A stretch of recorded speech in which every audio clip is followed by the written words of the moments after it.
موضوع درس النهاردة مهم جدا ومش لأي حد. الكلام ده لكل واحد بيشتغل في تصميم الهويات البصرية والتجارية، واللي بيقعد ساعات طويلة بيصمم كل عنصر لوحده وبيستهلك وقت ومجهود كبير جدا.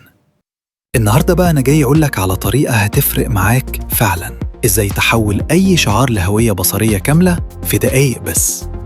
زي ما سمعت كده، في دقايق بس. ركز معايا كويس جدا في كل خطوة، علشان دي ممكن تغير طريقتك في الشغل بالكامل. كل اللي محتاجه منك دلوقتي إنك تكمل الفيديو للآخر علشان ما يفوتكش ولا تفصيلة واحدة. سلامي وتحياتي ليكم جميعا، معكم أخوكم أبو حمزة. استنوني بعد الانترو.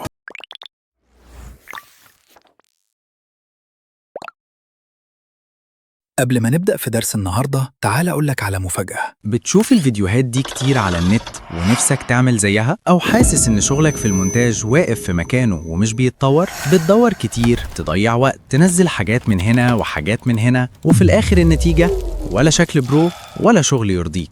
علشان كده أنا جمعت لك أفضل وأكبر باكج ملحقات مونتاج وجرافيك، كل اللي المحترفين بيستخدموه في مكان واحد. أيقونات عادية، أيقونات مجسمة، أيقونات أنيميشن، صور مجسمة بيستخدمها المحترفين، انتقالات احترافية، تأثيرات احترافية، VFX سينمائي، خلفيات احترافية، خلفيات متحركة، شخصيات VIP، ساوند إفكت مميز، وخطوط احترافية. باكج واحد يوفر عليك وقت ويخلي شغلك شكله برو ويرفع مستواك حتة تانية تماما، وكل ده بسعر مميز جدا، بسيط وعلى قد الإيد. ما تفكرش كتير، لو شغلك مهم بالنسبة لك ولو عايز تطلع فيديوهات تقيلة من أول مرة، تقدر تتواصل معايا من خلال الواتساب. الرقم موجود في وصف الفيديو، وخلي شغلك يتكلم عنك. ونتخيل كده مع بعض إن ده شعار لشركة ما، أنت صممته بالفعل وظبطت الألوان والشكل وكل حاجة فيه تمام. فاضل إيه بقى؟ إنك تكمل باقي عناصر الهوية بنفس الروح ونفس الألوان. طيب، أول خطوة بتعملها بتروح تحفظ الشعار كصورة علشان هنستخدمه في الخطوة الجاية. ويفضل كمان لو عامل أكتر من ستايل للشعار تحفظهم كلهم، سواء أفقي أو مربع، علشان يديك مرونة أكتر. بعد كده بتروح على موقع arena.ai وبتختار موديل توليد الصور جيميناي 3.1 فلاش اللي هو النانو بانانا 2، والموديل التاني جيميناي 3 برو اللي هو النانو بانانا برو. ليه؟ علشان تقارن بينهم وتشوف مين يديك أفضل نتيجة. بعد كده بترفع صور الشعار اللي حفظتها وبتروح تجيب البرومت ده. البرومت ده مش عادي خالص، ده خلاصة تجارب ومناقشات بيني وبين الذكاء الاصطناعي علشان نطلع بأفضل نتيجة ممكنة. ولو محتاج البرومت اكتب لي في الكومنتات وأنا هبعت لك على طول. الميزة بقى في البرومت ده إنه بيغطي تقريبا كل عناصر الهوية البصرية، يعني مش هتحتاج تدور على حاجة تانية.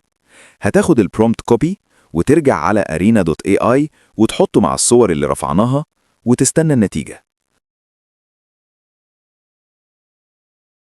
وكمان ممكن تستخدم موقع business.gemini، وده برضو بيطلع نتائج ممتازة جدا. طيب، أنا دلوقتي هرفع الصور وأضيف البرومت ونستنى النتائج مع بعض.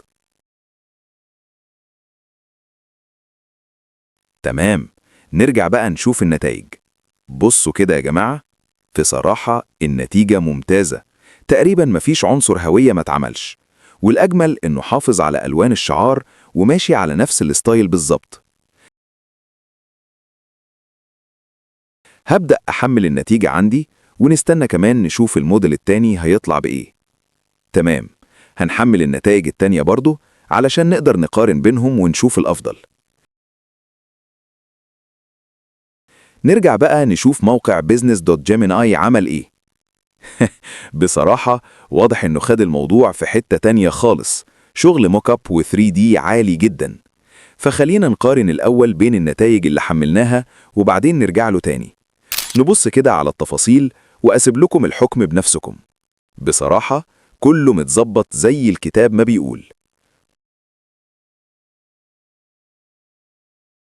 طب نبص على النتيجة التانية كده. لا، دي تحفة بجد. بصراحة الاتنين ممتازين جدا، وكل واحد فيهم ليه مميزاته. ولو حابب تشوف أفكار أكتر على arena.ai بتضغط هنا وتستنى يطلع لك نتائج جديدة.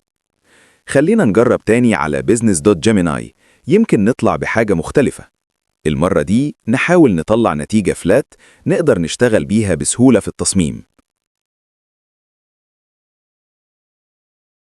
أهو طلع نتيجة جديدة، وبصراحة شغل جامد جدا. طيب دلوقتي لو في نتيجة عجبتك وقررت تعتمدها، هتبدأ تعيد تصميم العناصر بنفسك على أي برنامج تصميم وبجودة عالية طبعا.